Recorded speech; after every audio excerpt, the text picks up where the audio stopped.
Welcome to my channel sign of pharmacy. आज हम बात करेंगे यूनिट 3 की फर्स्ट क्वेश्चन की, जो बहुत टाइम भी है, जो 4 स्टार लगे हुए हैं, आप देख सकते हैं। इस क्वेश्चन मोस्ट इम्पोर्टेंट क्वेश्चन है, बहुत बार पूछा गया है ये। फोर्थ फोर्थ स्टार लगा हुआ है इस पर। डिफाइन एंटो question, define autacoids and classify them and give pharmacological role of histamine. ये क्वेश्चन है, 10 मार्क्स का है, साथ में भी आ सकता है। इसका आंसर है ऑटोकाइड्स। द ऑटोकाइड्स होता क्या है? The word autacoids comes from two Greek word. जो ऑटोकाइड वर्ड्स है वो Greek word, two Greek word से मिलकर बना हुआ है। ये ऑटोस मतलब होता है सेल्फ है, एकोस मतलब होता है हेलिंग सब्सटेंस ड्रग। फिर ऑटोकाइड्स क्या होता है? ऑटोकाइड्स आर केमिकल सिग्नल्स, ये केमिकल सिग्नल्स होते हैं which product by the different cell और टिश्यू ऑफ द बॉडी। ये डिफरेंट सेल और टिश्यू होते हैं ऑफ द यानी कि बॉडी के। They acts locally at the site of synthesis, that's why they also known as local hormone. ये local hormone होते हैं। एग्जाम्पल हिस्टामिन, सेरोटोनिन, एंजियोटेंसिन, प्रोटोस्ट prostaglandin etc. Autokines synthesized and released during pathological conditions like allergy, inflammation, hypersensitivity etc. Autacoid synthesize करते हैं और release करते हैं किसको? पैथोलॉजिकल कंडीशंस लाइक एलर्जी और इन्फ्लामेशन, हाइपर सेंसिटिविटी को। इसका क्लासिफिकेशन देख लेते हैं अब अपन। इसका classification depending on their chemical structure they are of following types. पहला है amine autacoids, histamine 5 hydroxy tryptamine 5 एस्टी सेरोटोनिन। ये जो क्लासिफिकेशन आपको एक तरह से रटना ही पड़ेगा, याद करना पड़ेगा, समझना पड़ेगा, यानी कि थोड़ा टफ है इसकी लैंग्वेज। Peptide ऑटोकाइड्स, ब्रेडिकेनिन, angiotensin, कैलिडिन etc. फिर तीसरा अपन बात करते हैं लिपिड लिपिड डेरिवेट ऑटोकाइड्स।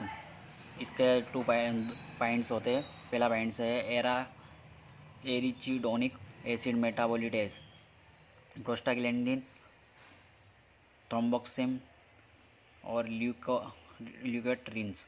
प्लेटलेट, दूसरा पॉइंट इसका प्लेटलेट एक्टिविटी वाटिंग फैक्टर PAF बोलते हैं।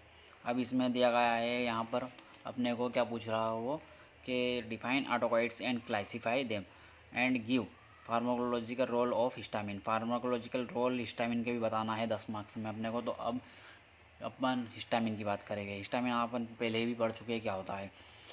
हिस्टामिन 2 शब्दों से मिलकर बना है, हिस्ट प्लस अमीन। हिस्ट मतलब होता है हिस्टोरी और अमीन मतलब होता है NH2 ग्रुप। ठीक है। Histamine is nitrogen containing organic compound होता है। ये बिलोंग करता है एमिन ग्रुप से एंड इन रिलीज होता है, रिलीज फ्रॉम टिश्यूज, रिलीज़ करता है टिश्यू को। It is present in body में प्रेजेंट होता है and release during immune response when antigen interact with IG antibody on the surface of mast cell. A type of WBC, यानी कि WBC की surface पे पाया जाता है। Histamine plays various physiological function like oedema, itching, gastric secretion increase, blood vessels dilation and bronchi construction etc. Histamine काय में pledge होता है विभिन्न फिजिकल फंक्शन में, जैसे कि ओडेमा में, ईचिंग में, गैस्ट्रिक सेक्रेशन इंक्रीज में, ब्लड वेसल्स में, डायलेशन एंड ब्रॉन्ची में, कंस्ट्रक्शन etc. में। सिंथेसिस, अब इसका सिंथेसिस, हिस्टामिन के सिंथेसिस पढ़ते हैं। Histamine produced from histidine amino acid by decarboxylation of histidine by histidine decarboxylase enzyme. ये यहाँ पर स्ट्रक्चर में लिखा हुआ है कि हिस्टिडीन से हिस्टिडीन बनेगा, डी कार्बोक्सिलेज एंजाइम CO2 होगा, फिर हिस्टामिन बनेगा इससे। इतना आया समझ में। अब इसका स्टोरेज कि हिस्टामिन कहाँ पर स्टोरेज होता है। Histamine found in entire body, यानी कि बॉडी में रहता है, but mostly found in lungs, skin, liver, GI tract etc. Lungs, skin और लीवर, GI ट्रैक्ट पर पाया जाता है। It stored inside most cell and basophils WBC भी पाया जाता है विथ हेपेन प्रोटीन। अभी ये जो स्ट्रक्चर है ये आप बना लेना। फिर रिलीज़, ये कहा कैसे रिलीज़ होता है। When antigen and IG antibody interacts, antigen और एंटीबॉडी के interacts and CO2 plus increase so bond between histamine and heparin broke, histamine और हेपारिन ब्रोक हो जाते हैं। ये स्ट्रक्चर द्वारा समझाया गया है यहाँ पर। When CA2 plus increase so bond broke between histamine and heparin protein, ये वही बात लिखी हुई यहाँ पर कि ब्रोक हो जाते हैं बिटवीन दोनों के बीच में। मेटाबॉलिज्म, अब इसका मेटाबॉलिज्म कैसे होता है। मेटाबॉलिज्म, हिस्टामिन इज मेटाबॉलिज्म मतलब deactivated by changing in structure.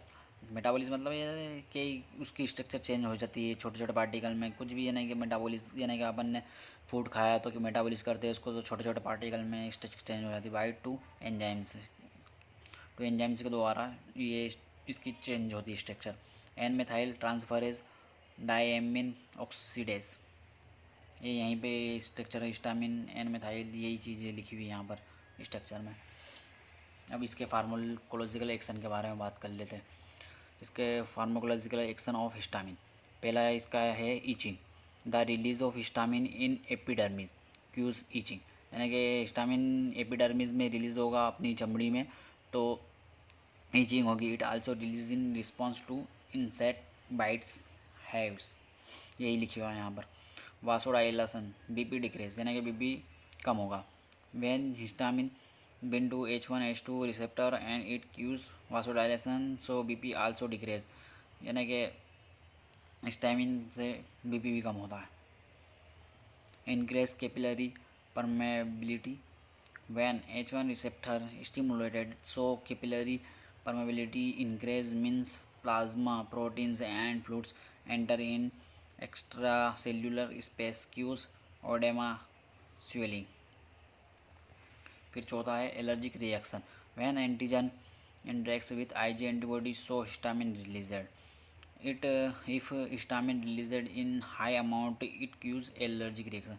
Histamine अगर हाई अमाउंट में रिलीज होगा तो एलर्जी रिएक्शन होगी। इंक्रेज गैस्ट्रिक सेक्रेशन, हिस्टामिन से गैस्ट्रिक सेक्रेशन भी इंक्रीज होता है। When histamine bind to H2 receptor present in GIT so HCl release increase, it can cause acidity. फिर ज़्यादा हिस्टामिन हो जाता है तो इंक्रेज होता है तो गैस्ट्रिक सेक्रेशन एसिडिटी बनने लग जाती। ब्रांचोस्पाज्म,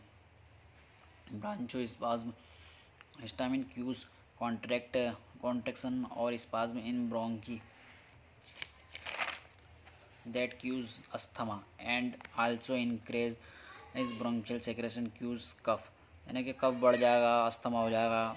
ये pain and inflammation, histamine also plays role in pain and inflammation. अब अपन दूसरा क्वेश्चन बाद में करेंगे।